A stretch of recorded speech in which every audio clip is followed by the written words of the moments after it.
The sun has grown so very, very old. How long cold, fading death?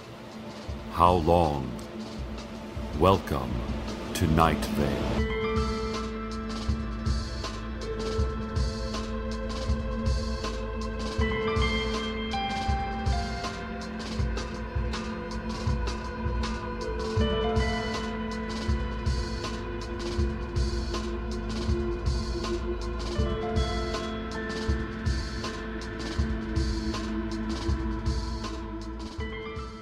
Our top story. Last night's Night Vale PTA meeting ended in bloodshed as a rift in space-time split open in the Main Street Recreation Center auditorium, setting loose several confused and physically aggressive pteranodons. The glowing portal remained open and shrieked incessantly, an unholy sound that witnesses say resembled noisy urchin children caught in a combine harvester, and then slowed down and amped up through some kind of open-source, easy-to-use audio editing software. The pteranodons mostly attacked women with glasses. Authorities are still unsure why, as Night Vale's only flying dinosaur expert, Joel Eisenberg, still has not recovered from last year's bout with throat spiders.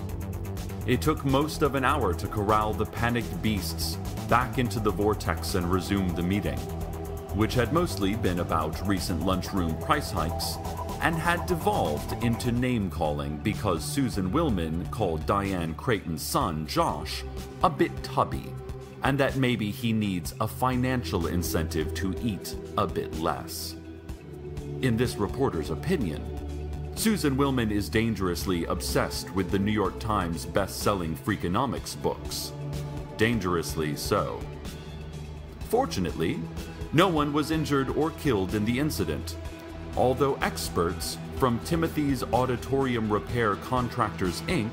estimates close to $750,000 in damage has been done to the rec center auditorium, and that cost includes free storm windows and a complimentary seasonal insulation consultation. It's election season again, and you know what that means. Sheriff's secret police will be coming by to collect certain family members so that everyone votes for the correct council seats and there's no confusion. These family members will be held in a secure and undisclosed location, which everyone knows is the abandoned mine shaft outside of town. But don't let the name fool you, listeners. It's been used for years for so many kidnappings and illegal detentions that the abandoned mine shaft outside of town is actually a pretty nice location these days, featuring king-size beds, free Wi-Fi, and HBO. Also, torture cubicles, but I don't think anyone's going to make the council use those. Remember, this is America. Vote correctly, or never see your loved ones again. This message brought to you by the City Council.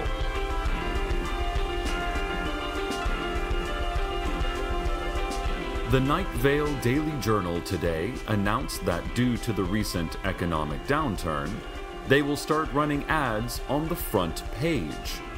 Any business interested in running one of these Platinum Premium ads should contact editor Leanne Hart. Hart mentioned that they have also created a write-your-own news story program for interested citizens. Because every writer has been laid off, the Daily Journal now needs these community contributions to supply Night Vale with important news and features. The first Platinum Premium ad runs next Monday and features the terrified face of an infant primate with a superimposed spoon that has been stone sharpened to a rough point, and the tagline, "Better use Tide." Hart also said that last year's explosion that decimated the Daily Journal's distribution plant is still totally an accident, and would like her insurance rep to call her back. Please, call her back.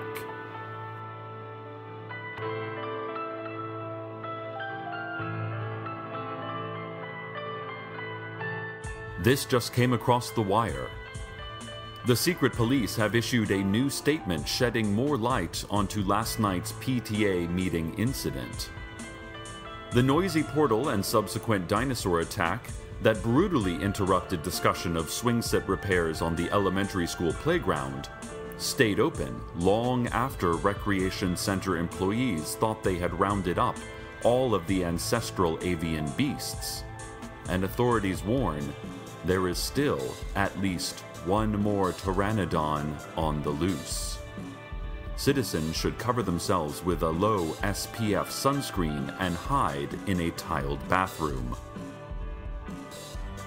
Several curious handball players in the court next to the auditorium actually popped their heads into the portal just to see what was on the other side of the vortex, and came back dramatically changed. The players aged several thousand years in what bystanders experienced as only a few seconds. Those handball players now straddle the unenviable border of millennially wizened and cripplingly insane. Since psychological and emotional damages are no longer considered valid claims by the greater medical insurance community, we are still reporting 0 injuries. We'll update you as further details surface in our special ongoing and very special coverage of Pteranodon Attackgate. Are we safe from dinosaurs? No way.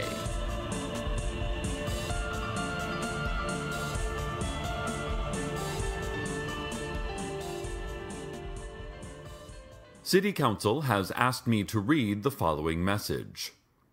If you notice strange auras around any of the following objects in your house: blender, shower head, dog, husband, wife, table, chair, doorknob, baseboard, vacation souvenirs or photos, collectibles of any kind, especially those depicting or involving horses, DVDs, especially Cliffhanger, There's Something About Mary, and The Wire 4th season, and any bagged lettuce from California or Mexico, please report to the council for indefinite detention. Speaking of the city council, it voted this week to remove the large lead-plated door from the northeasternmost crook of Radon Canyon. You know, the area pulsing with green light and sotto voce basso humming.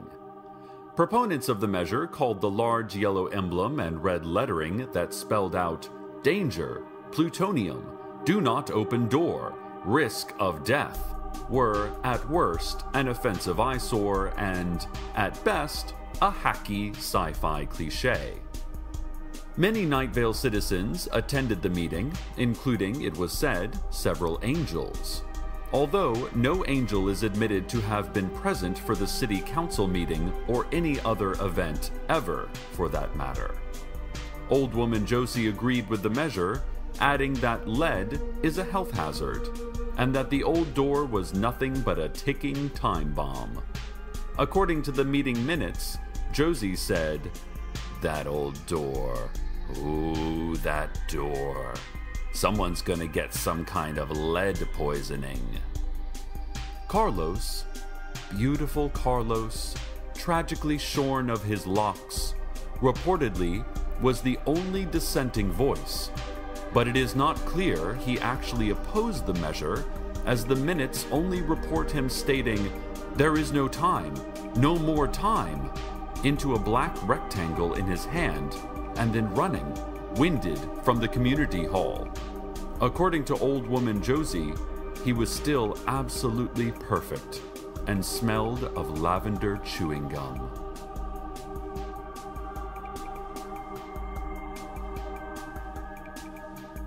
More breaking news on the Pteranodons. We humbly offer the following retractions from our previous reports. Secret police are now reporting that the offending beasts were not pteranodons after all, but pterodactyls. Also, pteranodons aren't even dinosaurs, as this station previously stated, just winged reptiles that lived about 70 million years after pterodactyls. Finally, earlier we reported a death toll of 0, when, in fact, the number is closer to 38. We regret these errors. It's almost football season, and the Night Vale Scorpions are gearing up for a defense of their high school division title. But really, as long as we beat Desert Bluffs, fans and hooded figures alike will feel just fine. Coach Nazar Al-Mujahid told reporters he's particularly excited for the progress junior quarterback Michael Sandero made during the offseason, after that sentient lightning bolt struck him and gave him the strength of 2 Jeeps and the intelligence of a heavily concussed Rene Descartes. But if Night Vale is going to beat their bitter rivals this year and stave off the government-administered pestilence that follows a losing season record, Sandero will have to improve his accuracy. Last year, Sandero only completed 2 out of 130 pass attempts, most notably because he was in advanced stages of cerebral palsy and because his throwing hand had been removed due to several overdue library books. Apparently, the off-season lightning strike had healed Sandero of his terminal ailments and court-ordered amputations, and he's ready to take on Desert Bluffs, which is probably the worst team ever. God, they're dreadful. And now, an editorial. Let's talk for a moment about apartment building etiquette. Now, I myself live in an apartment building, and there is a compassion and acceptance you have to have for a certain level of annoyance. It's people in close proximity to each other, and so there will be some things that you don't like and still have to let go. But other things are absolutely unacceptable. For instance, a certain level of strange radiating light or heat on shared walls is expected. But any oozings or visible membranes are rude and thoughtless to all of your neighbors. Gibbering, howling, and chants in long dead languages are the kind of thing that is fine at 1 p.m., but absolutely not fine at 1 a.m. We are all in this together. Put your trash in the cans, not in the hallway leading to the cans. Put on some clothes when standing in front of your windows, and keep any rituals or crazed experiments to hours in which no one is trying to sleep. It doesn't have to be hard. We have a very unexpected treat today, dear listeners.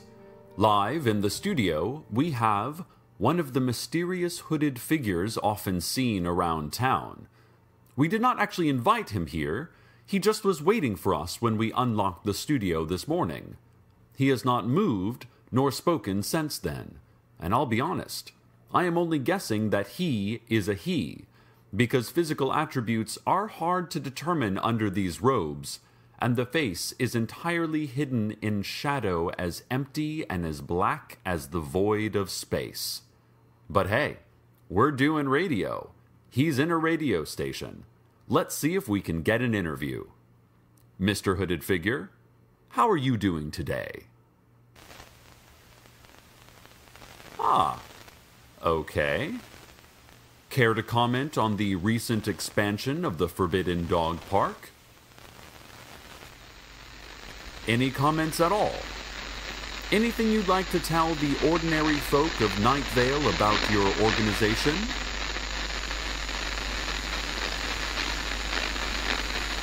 Listeners, I'm sure you can hear this. It's not a problem with your radio or our transmitters. The hooded figure is making those noises in our studio. It's pretty deafening, actually. All right, I don't think he's going to stop, and he's started to levitate, so let's go to the weather. Now I'm thinking maybe I was stoned. I felt my feet lift off the ground, and my heart was screaming at my bones. I need you closer. As he's in the middle of the street, then I pretend he's mine to keep. Cars are running fast on both sides of his head. His eyes say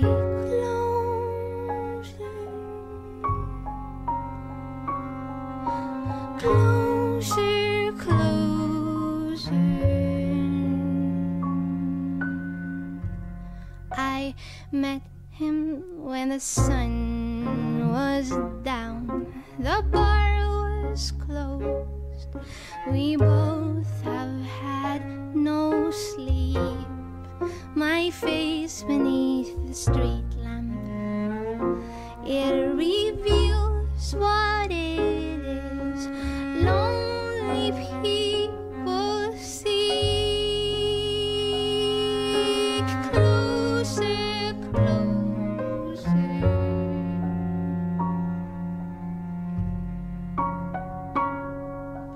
Closer, closer.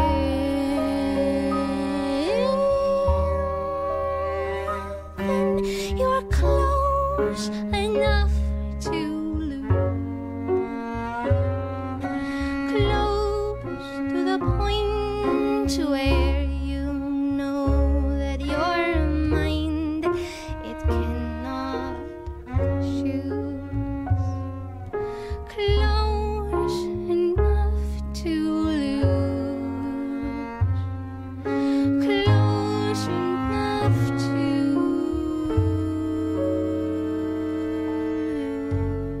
lose your heart.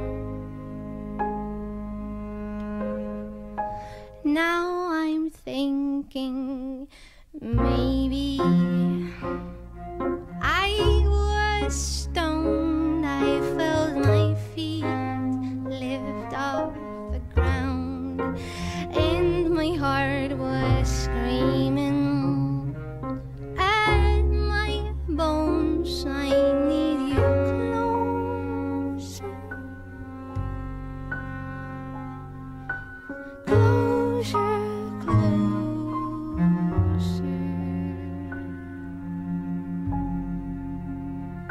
You met me when the sun was down and the bar was closed. We both have had no sleep.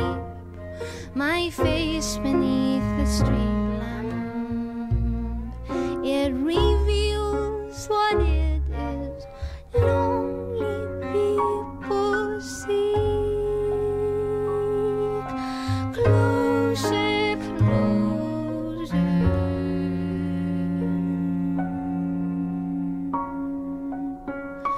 Closer, closer.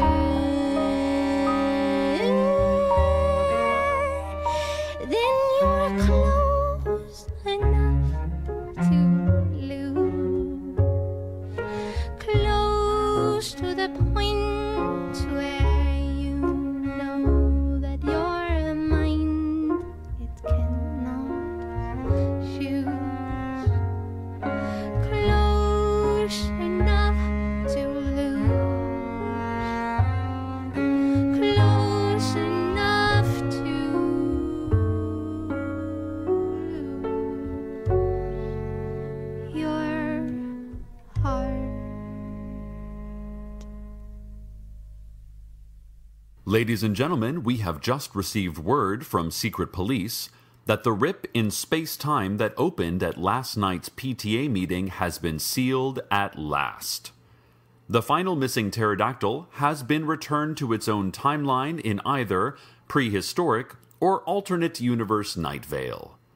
The creature's lifeless body was found a dozen yards outside of the dog park entrance, stripped of all flesh, and with most of the organs inverted and strung around its exposed skull, like an old-fashioned soft meats crown, as worn by the 18th century religious leaders who settled our fair burg.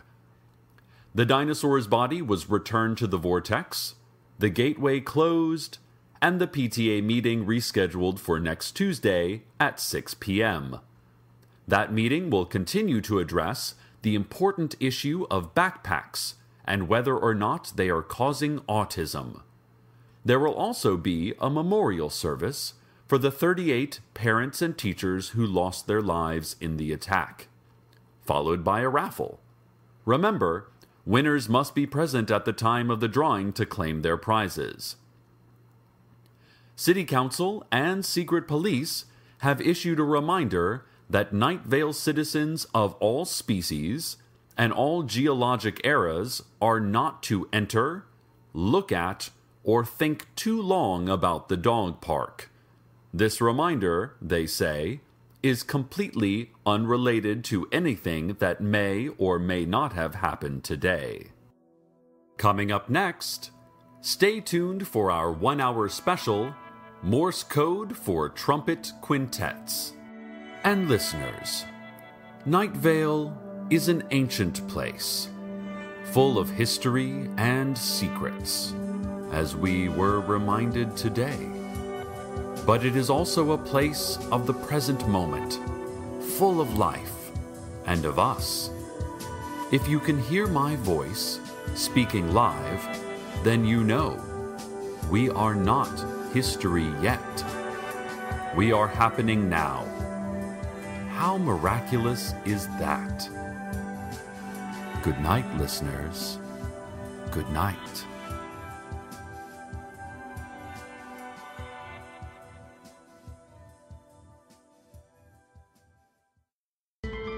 Welcome to Night Vale is a production of Commonplace Books. It is written by Joseph Fink and Jeffrey Craner and produced by Joseph Fink. The voice of Night Vale is Cecil Baldwin. Original music by Disparition. All of it can be downloaded for free at disparition.info. This episode's weather was Closer by The Tiny. Find out more at thetiny.net. Check out commonplacebooks.com for more information on this show, as well as our books on the unused story ideas of H.P. Lovecraft and what it means to be a grown-up. Today's proverb: what has 4 legs in the morning, 2 legs at noon, and 3 legs in the evening? I don't know, but I trapped it in my bedroom. Send help.